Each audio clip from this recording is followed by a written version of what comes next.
All right, there's a story that happened in college football that I'm curious to get your take, Mano. It is Carson Beck, the University of Miami quarterback, who Miami was ranked number 2 in the country. They looked like they were on cruise control to the college football playoff, and they were playing Louisville in Miami as a 2-touchdown underdog until Carson Beck threw not 1, not 2, not 3, but 4 interceptions, and he'd been really good all season long. It was his first really bad game, and the final interception was when they were right outside of field goal range, going in for a game-tying score to potentially send it to overtime. He throws a pick, and he was asked about it after his 4th interception, and this is what he had to say. On that last play, that last interception, were you not expecting that defender to be there? They're running that kind of sim pressure and they're popping out at the snap? I mean, we have a perfect play for it. We had a miscommunication with the route and what we were doing. So, just sort of ran the route wrong, and I went to go throw it because we're hot off of a pressure. And again, he made a good play on it. So, but it definitely didn't help that we ran the wrong play. So he said my receiver ran the wrong route. Twice. Yeah, twice. Yeah. This is like QB 101. Like if you were sitting down with a young quarterback in Pee Wee football, and I was telling him about how to handle yourself as a quarterback. Sure, there'd be a lot of ball handling. There would be a lot of footwork. But one of the most important things about playing quarterback is how you carry yourself as a leader. And one of the earliest lessons that you will learn is that you have to take ownership and you have to take a lot of the blame when maybe it's not your fault. And this is at a young age. Every quarterback hears this. You know why? Because you get all the credit when things go great. You get the girlfriend, you get the cheerleader, you get the big contracts, you get the big ads, you get the big NIL deals, which Carson Beck does. Sure. With that territory comes the responsibility of just landing on a grenade every once in a while. And this would have been an opportunity for Carson Beck, I think, to really gain a lot of respect from his teammates, because the coaches know, the teammates know, they know what happened on that play. But to air that out, you could have simply said there was a miscommunication. Yeah. We'll handle it in practice this week. I hate it, and it was my worst game. We're going to fix it. That's all you have to say. That's what you should say. And I get that Carson Beck is not in the NFL, but he is making $4 million.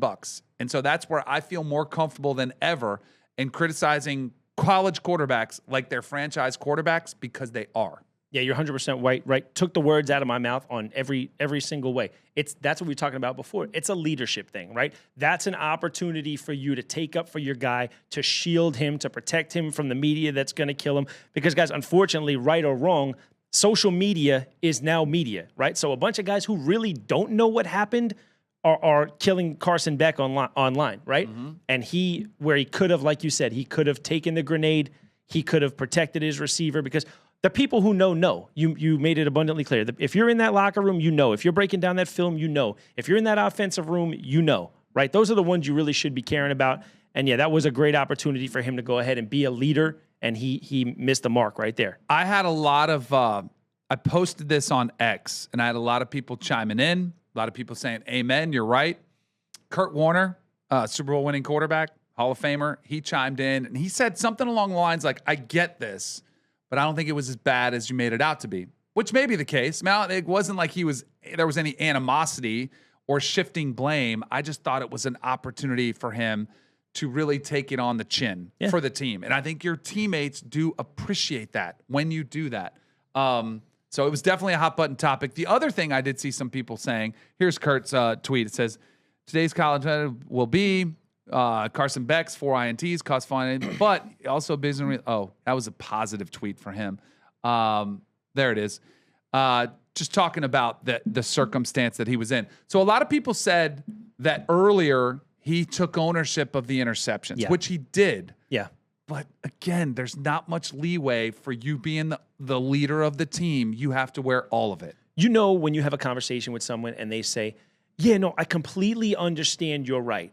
But that's exactly what he did right there. Right. He took up for his team. He made sure he got the clip in the media, and then he hit you with the butt at the end. And that's the problem right there. You could have, like you said, you could have cut that clip right there, and it would have been like, great answer, Carson. But he just let his mouth keep going, and that's a problem. And you need to, as a receiver, and we've talked about it, quarterbacks from the beginning of this program, it's about getting the belief and wanting to go to war and believing that this guy can lead me into the fight and he'll protect me and he'll go. I know he's going to be there when I need him to be here. And when you turn on a guy like that and you put him under the bus, it's tough to feel like that. Kurt, this tweet's Tim talking about how the big reason why they're 5-1 and why they were in that position is Carson Beck had played so good. He's more encouraging him, saying, hey, it was a tough game, but let's remind ourselves what he's been all year, including very clutch in some big wins. I saw it firsthand. I mean, he threw 4 tutties against Florida State and 0 interceptions, and he's more than capable of winning a championship. But I don't think the criticism after this was coming from his on-field play. It's not about that. I think everyone believes he can play. Exactly. Right?